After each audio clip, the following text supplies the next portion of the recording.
രാവിലെ തന്നെ കുളിച്ചൊരുങ്ങി സാരിയൊക്കെ ഉടുത്ത് അമ്പലത്തിൽ പോയിട്ട് വരാം. ഇന്നൊരു പ്രധാനപ്പെട്ട ദിവസമാണ് കേട്ടോ. ഇന്ന് എൻ്റെ പിറന്നാളാണ്. കർക്കിടക മാസത്തിലെ രോഹിണി നക്ഷത്രം. എല്ലാ വർഷവും ഞാൻ നാട്ടിൽ വരുമ്പോഴാണ് എൻ്റെ പിറന്നാൾ ഉണ്ടാവുക. ഞാൻ പിറന്നാളാണ് ആഘോഷിക്കുന്നത്.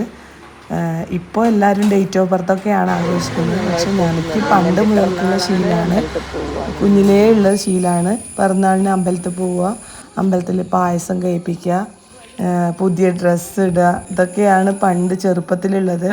ഇപ്പോൾ പിന്നെ പുതിയ ഡ്രസ്സ് നിർബന്ധമൊന്നുമില്ല. അപ്പോൾ ഞാനും അമ്മയും മോനും കൂടിയാണ് അമ്പലത്തിൽ പോയത്. അച്ഛൻ രാവിലെ പോയി, ഇന്ന് ശനിയാഴ്ച ആയതുകൊണ്ട്. അപ്പോൾ അച്ഛൻ രാവിലെ അമ്പലത്തിൽ പോയി. അപ്പോൾ അവിടെ അച്ഛനുണ്ടാവും. മോളില്ലാത്തതിൻ്റെ ഒരു വിഷമമുണ്ട്. അവള് ഹോസ്റ്റലിലാണ്. കോളേജൊക്കെ തുറന്നു, അപ്പോൾ ഹോസ്റ്റലിലാണുള്ളത്. അപ്പോൾ ഞങ്ങൾ 3 പേരുമാണ് പോയത് അമ്പലത്തിൽ തൊഴുതു.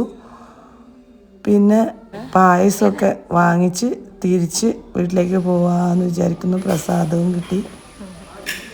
ഞങ്ങളെ കാങ്കോലുള്ള അമ്പലമാണ് ഇത്. നിങ്ങളെല്ലാവരും വീഡിയോയിൽ കാണുന്നുണ്ടാവും. കാങ്കോൽ ശിവക്ഷേത്രം എല്ലാവർക്കും അറിയുന്നുണ്ടാവും. ഞാൻ എപ്പോഴും വീഡിയോ ഇടാറുണ്ട്. നാട്ടിൽ വന്നാലും അമ്പലത്തിൽ പോകുന്നതൊക്കെ വീഡിയോസ് ഇടാറുണ്ട്. അപ്പോൾ ഞങ്ങൾ തിരിച്ച് വീട്ടിലേക്ക് പോവുകയാണ്. കുറച്ച് നടക്കാനുണ്ട്, ഒരു 10 മിനിറ്റ് നടക്കാനുണ്ട്.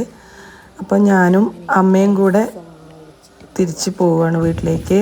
മോനും അച്ഛനും കൂടെ ടൗണിൽ പോയി സാധനമൊക്കെ വാങ്ങിക്കാൻ വേണ്ടിയിട്ട്. അപ്പം ഞാനും അമ്മയും കൂടി ഇങ്ങനെ നടക്കുകയാണ്. ഇവിടെ ഞങ്ങൾക്ക് കളരി ഭഗവതി ക്ഷേത്രം ഉണ്ട് കേട്ടോ. അവിടെ നമുക്ക് ഡിസംബറിൽ തെയ്യമൊക്കെ ഉണ്ട്.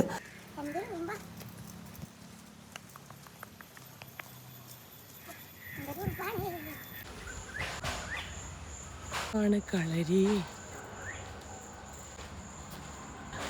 നല്ല വിശപ്പുണ്ട്. പായസം കാണുമ്പോൾ കൊതിയാവുന്നുണ്ട്. എല്ലാ വർഷവും നാട്ടിൽ വന്നാലാണ് കേട്ടോ പായസം കിട്ടുന്നത്. അപ്പോൾ ഇനിയിപ്പോൾ ബ്രേക്ക്ഫാസ്റ്റൊക്കെ കഴിച്ചിട്ട് വേണം സദ്യ ഉണ്ടാക്കാൻ. സദ്യ റെഡി. സദ്യ എന്നൊന്നും പറയാൻ പറ്റൂല, 2-3 കറികളേ ഉള്ളൂ. അപ്പോൾ സദ്യ റെഡി. ഇനി ഫുഡ് കഴിക്കണം. പഴം, ഓളിശ്ശേരി, ബീട്രൂട്ടുപ്പേരി. നല്ല ചൂടാകുന്നത് ഇങ്ങനെ. ഇവിടെ ഒരാളെ ഇല മുറിക്കാൻ പറഞ്ഞു വെച്ചിട്ടുണ്ട്. അവനെ ഇല മുറിക്കാൻ അറിയില്ല. നോക്കാവാ, ഇല എങ്ങനെ മുറിക്കണം എന്നറിയില്ല. അവൻ പഠിപ്പിച്ചിട്ട് വരാം. കുരുത്തക്കേട്. എൻ്റെ മുടി നോക്കറ നരച്ചിട്ട് അമ്മേരെ മുടി നോക്കി ഇപ്പൊ ഇത്ര പോലെ നരച്ചിട്ടില്ലു. എൻ്റെ മുടി നോക്കിയത് എന്താ വെള്ളത്തിൻ്റെ ആയിരിക്കും അല്ലേ? എന്തുവാ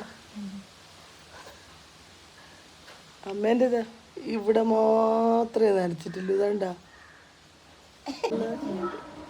അങ്ങനെ നല്ല വിശപ്പുണ്ട്. സദ്യ കഴിക്കട്ടെ.